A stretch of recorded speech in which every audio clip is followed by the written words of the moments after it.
ถ้ามีความจริงอันสูงสุดแล้วมันอยู่ที่ไหนกันในศูนย์กลางของทุกวงกลมเหมือนกับตะปูและสลัก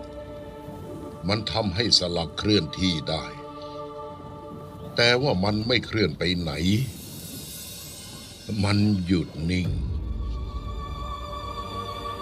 แต่ถ้าไม่มีวงกลมก็ไม่มีศูนย์กลาง วงกลมหลายวงกำลังเคลื่อนมีจุดศูนย์กลางนับไม่ถ้วนรอบตัวเจ้า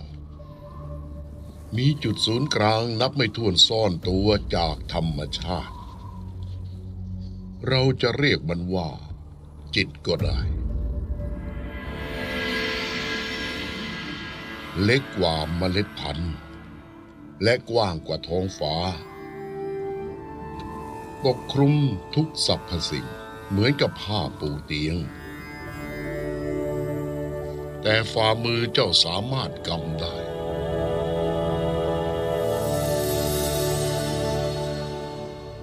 คำตอบของคำถามมันอยู่ในฝ่ามือของเจ้า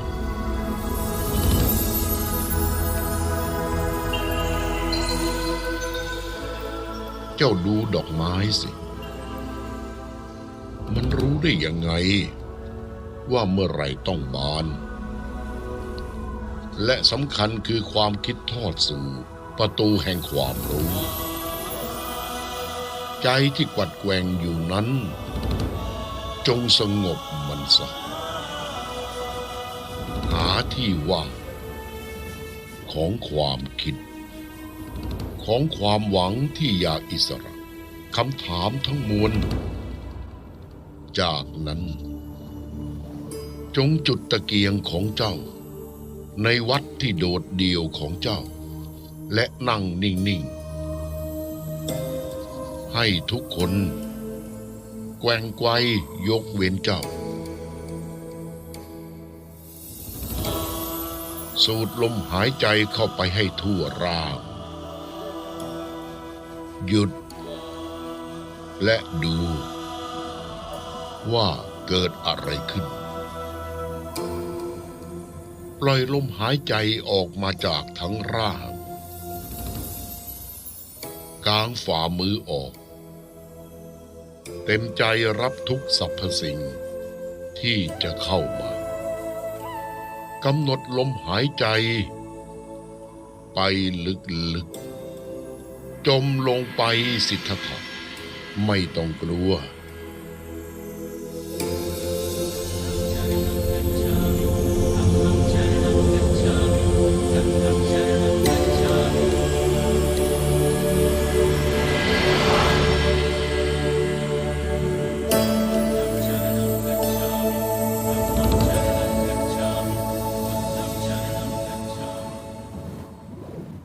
เจ้าได้ประสบมันด้วยตัวเองแล้วจิตของเจ้าคือนิรันดรและจักรวาลอยู่ในทุกอนูของตัวเจ้าถ้าจิตคือนิรันดรแล้วก็นั้นข้าก็คงไม่เห็นข้าเห็นแต่ความไม่ยั่งยืนก็เจ้าเลือกมันเองเจ้าจะเห็นในสิ่งที่เจ้าคิดอยู่แต่ว่านั่นคือความจริงสูงสุดหลังจากรู้ความลับเบื้องหลังของความจริงของชีวิตเกิดดับเกิดใหม่มันก็เป็นแค่กลเท่านั้นแต่พลังชีวิตที่ว่าที่พาข้ามาหาท่านซึ่งมันเรียกว่าจิตมันอยู่เบื้องหลังวัฏจักรอย่างนั้นเหรอใช่แต่ข้ามองไม่เห็นเจ้าเห็นมันร่ายรำการร่ายรำของความยั่งยืนคือการร่ายรำของความไม่แน่นอนในภาษาของเจ้าจงตั้งใจกับจุดที่สิ่งที่เจ้าเห็นและกำลังเกิดขึ้น นั่นไม่ใช่สอง แต่รวมเป็นหนึ่งเดียว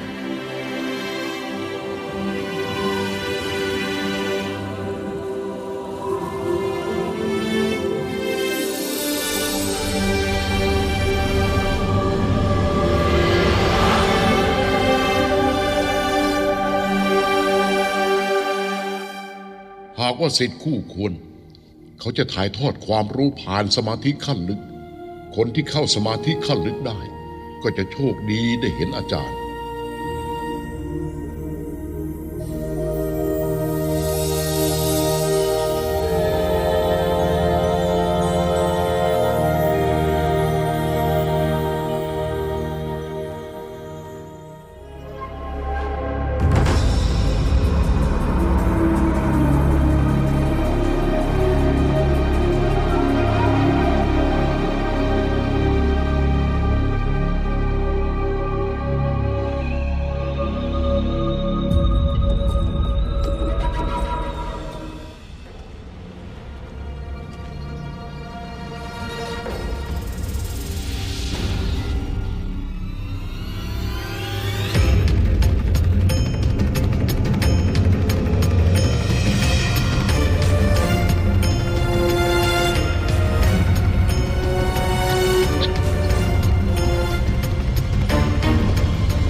ทำไมทัพพันทูล เจ้าเมืองโกสัลประสันชิตมีคำสั่งให้ข้ามาฆ่าท่าน เขาต้องการให้ข้ามาแก้แค้นท่านแบบนี้ ท่านมุนีโปรดอภัยข้าด้วยเถอะหากข้ากล้าทำร้ายเจ้าชายสิทธัตถะในภายหน้าข้าอาจต้องตายข้าอาจต้องตาย ให้อภัยเขาเถิดอาจารย์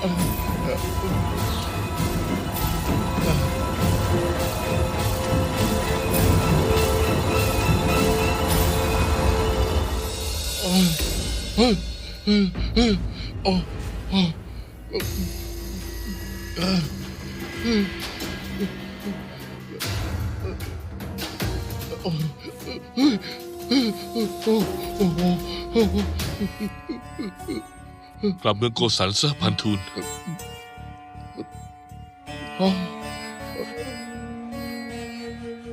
ท่านไม่ใช่คนธรรมดาเหมือนกับเรา ข้าเล่นงานท่านถึง2 ครั้ง และท่านก็ให้อภัยทั้ง2 ครั้ง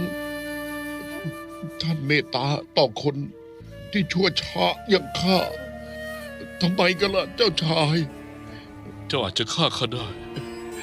แต่เจ้าฆ่าสิ่งที่ เป็นความจริงไม่ได้หรอกเจ้าจงกลับไปเถอะ เจ้าชาย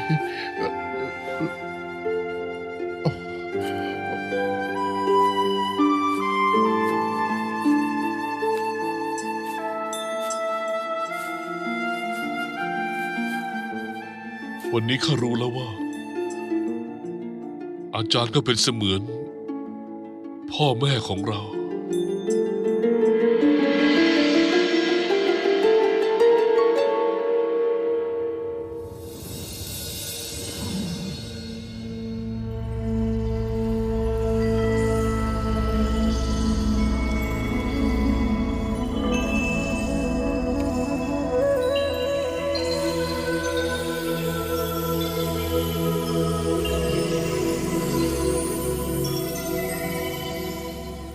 เจ้ายังกระหายอีกไหม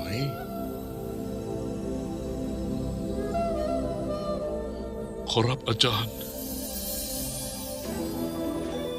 เบื้องหลังของกลชีวิต คือความจริงที่ยั่งยืน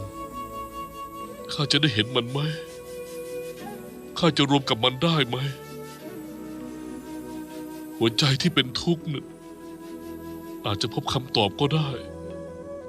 ข้ารู้ เราสามารถเป็นหนึ่งเดียวกับความจริงอันนิรันดร์แต่ข้าก็ยังไม่เคยสัมผัส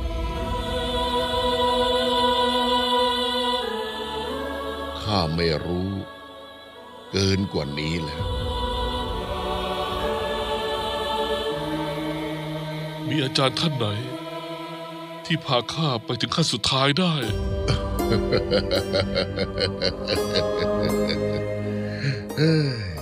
ถ้าข้ารู้แล้วก็ข้าคงไปเป็นศิษย์ของเขาแล้ว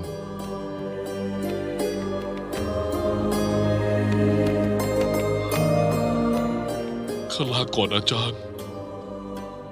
ไปเถอะสิทธัตถะสิ่งที่ข้ามี เจ้าเอาไปหมดแล้ว และสิ่งที่เจ้าจะได้ ไม่เพียงเปิดประตูการไถ่บาปแก่เจ้าเท่านั้น แต่ยังทำเพื่อเพื่อนมนุษย์ทุกคนด้วย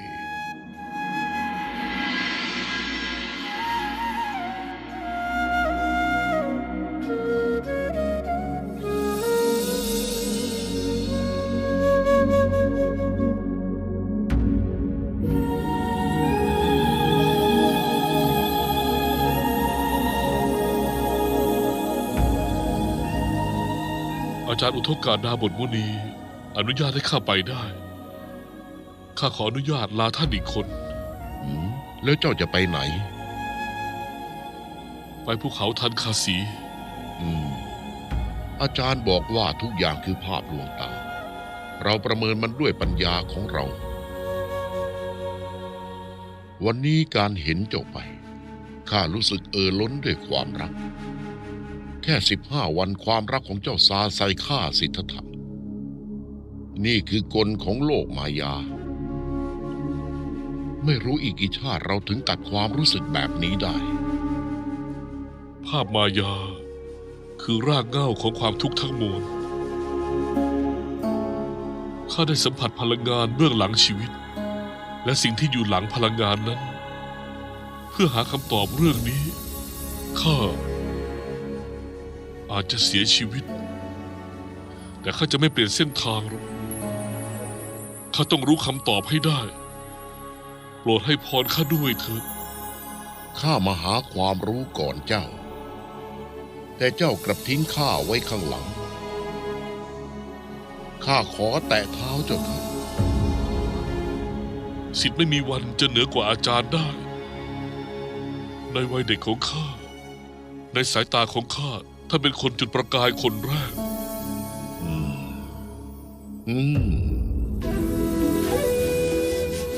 ความจริงอันนิรันดร์อยู่ในความลับของชีวิต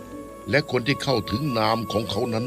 จะเป็นอมตะและยั่งยืนชั่วกาลนาน เหมือนความจริงนั้นไม่มีผิด